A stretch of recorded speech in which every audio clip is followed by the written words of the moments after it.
কারণ আওয়ামী লীগ কিন্তু তাদের আমলে কোনো আইনজীবীকে জেলখানায় দেয় নাই। যে আদালতে পাকিস্তান হানাদার বাহিনীর আলবদর রাজাকারদের বা দালালদের বিচার হয়েছিল সেই আদালতে হবে না। এটা একদিন মানুষ জায়গায় উঠবে। আমি কিন্তু বললাম এবং আমি বারবার বলতেছি যে এই আদালতে তাদের বিচার হবে না, এই কোর্ট দিয়ে তাদের বিচার হবে না, এই প্রসিকিউশন দিয়ে তাদের বিচার হবে না। এবং নুরুল হুদা একজন মুক্তিযোদ্ধা, আমি আরো বলেছি মুক্তিযোদ্ধারা নিশ্চিত ভাবে এইসব মামলায় বেল পাওয়ার রাইট রাখে সারা পৃথিবীতে। আজ পর্যন্ত ভারতবর্ষ যারা আন্দামান দ্বীপপুঞ্জে এক সময় নির্বাসিত হয়েছে, ভারতবর্ষের স্বাধীনতা আন্দোলন করেছিল যারা, তাদের ইতিহাস জেনে দেখো। ভারতের কথা বললে আবার বলবেন ভারতের দালাল, কিন্তু ভারতবর্ষের সমস্ত স্বাধীনতা কামীরা আমৃত্যু কেউ কোনদিন জেলে যায় নাই। ওই যে কিউবার ফিডেল ক্যাস্ট্রো, যিনি প্রথম দিন পাদিস্তাকে পরাজিত করে দায়িত্ব হাতে নিয়ে বলেছিলেন আমার সাথে যারা মুক্তিযুদ্ধ করেছে, আমার সঙ্গে যারা বিপ্লব করেছে, সেই বিপ্লবীরা কোনোদিন জেলখানায় যাবে না, তাদের হাতে কোনোদিন বেড়ি পরানো যাবে না। হ্যাঁ, সে যদিও মহা ভুল করে তার বিচারের শেষ বিচার পর্যন্ত অপেক্ষা করতে হবে, তারপরে সে জেলে যাবে। বাংলাদেশে মুক্তিযুদ্ধকে সামান্যতম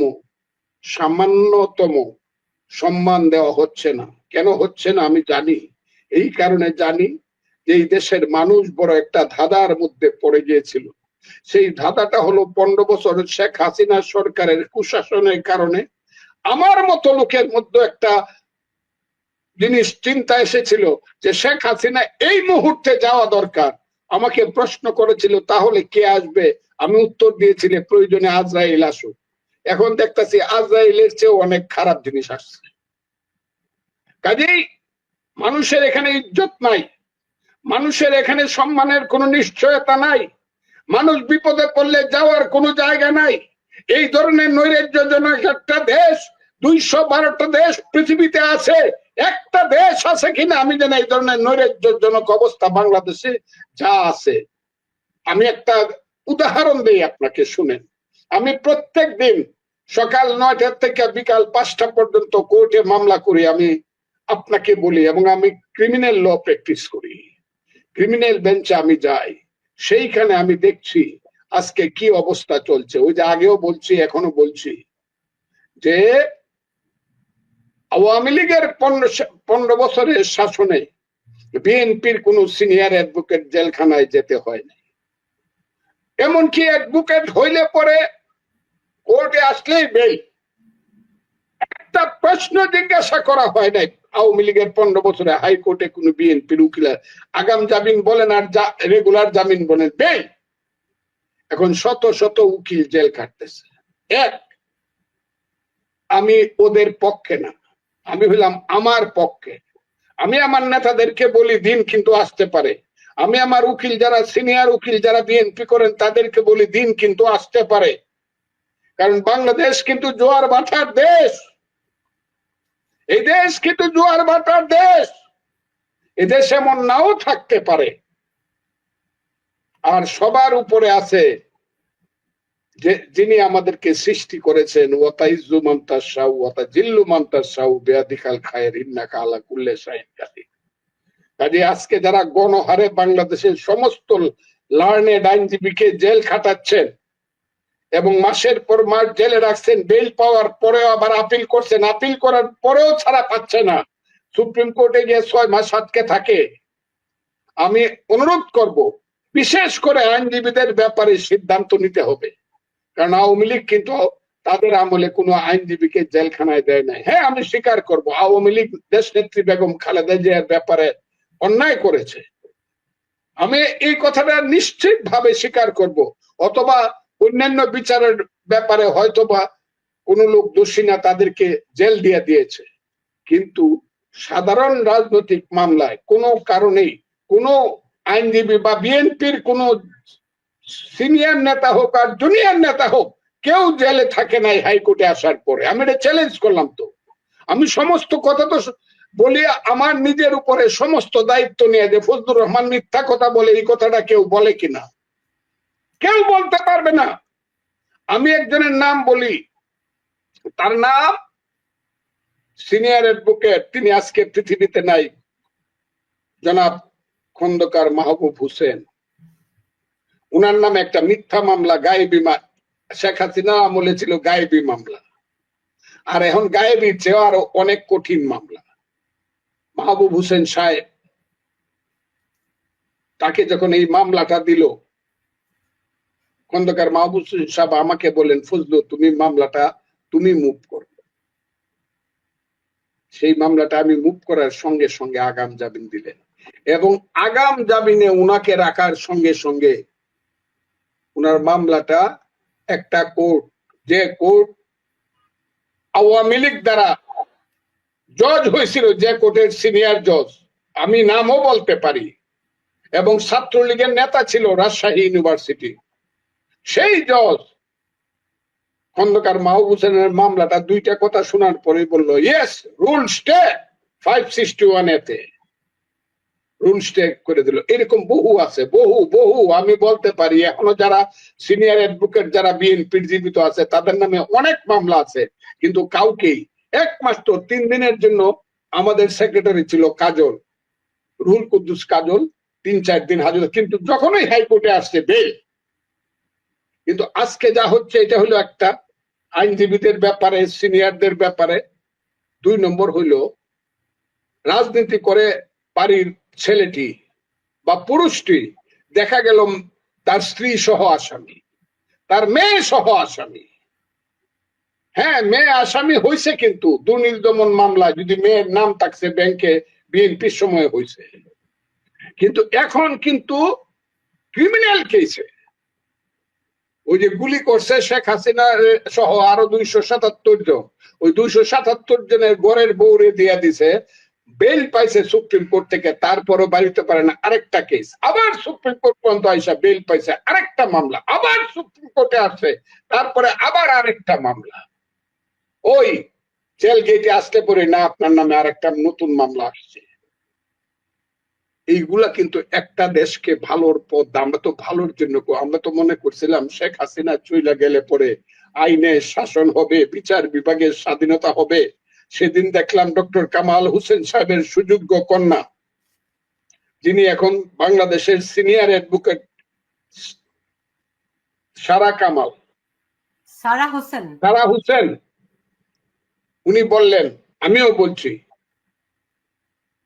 বলছি নির্বাহী বিভাগের আদেশে এখন কোর্ট চলছে।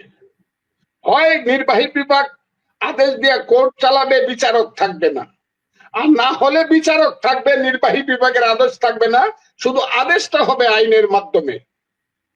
ল will determine all the course of a case. তা যদি না হয়, তাহলে নির্বাহী বিভাগ আইসে এখানে বসুক, আইনমন্ত্রী এসে চিফ জাস্টিসের চেয়ারে বসুক, উনারা এখানে কেউ ফাঁসি দিয়ে, কেউ যাবজ্জীব, যা ইচ্ছা তা করুক, কিন্তু চিফ জাস্টিস বসায় রাইখা, এপিলেট ডিভিশনের 2টা বেঞ্চ বসায় রাইখা, 49টা হাইকোর্টের বেঞ্চ বসায় রাইখা নির্বাহী আদেশে একটা দেশ কিছুতেই চলতে পারে না। চললে পরে এটা দেশ থাকে, আমি জানি না মানুষ কোথায় আছে, এটা দেশ থাকবে না। আওয়ামী লীগ যারা অপরাধ করছে প্রত্যেকেরই জেল হওয়া উচিত, যারা মানুষ খুন করছে তাদের ফাঁসি হওয়া উচিত। সবচেয়ে খারাপ কাজ করছে, 15 বছরে 3টা নির্বাচন দেয় নাই দেশটাকে, সালমান রহমানদের মাধ্যমে, সালামদের মাধ্যমে, আর এখন ওই যে এনসিপির নেতারা যারা, হ্যাঁ, 2 টাকা দিয়ে ডাইল দিয়ে ভাত খাইতে পারতো না, সূর্য সেন হলে, মহসিন হলে, যারা এখন 1500 কোটি টাকা আনে, 1500 কোটি টাকা যারা আনে, ওই সব বড় বড়, এখন আবার দেখি আবার তারা টাকা দিতে চায় না বলে আবার তাদেরকে দেশ ছাড়া করতেছে, অথবা তাদের নামে নতুন করে কেস দিতেছে। বড় বড় সেই ব্যবসায়ীরা এখনো বাংলাদেশে আছে, যারা শেখ হাসিনাকে টাকা দিত, অথবা শেখ হাসিনার নামে বাংলাদেশকে লুট করত। সেই যে 15 বছরের শাসন, সেই শাসনের একটা কঠিন বিচার হওয়া দরকার, কিন্তু সেই বিচারটা হওয়া উচিত আইনের মাধ্যমে। সেই বিচারটা জুতার বাড়ি দেওয়া, গালে জুতার বাড়ি দেওয়া না, তার বাড়ি পুরায় দেওয়া না, বুলডোজার চালানো না, অথবা সে অন্যায় করছে, তার বউরে এনে জেলখানায় ঢুকায় রেখে 5 বার বেল পাইলে আরো 5টা কেস দিয়ে দেওয়া না, সৌনারেজ দেখানো না।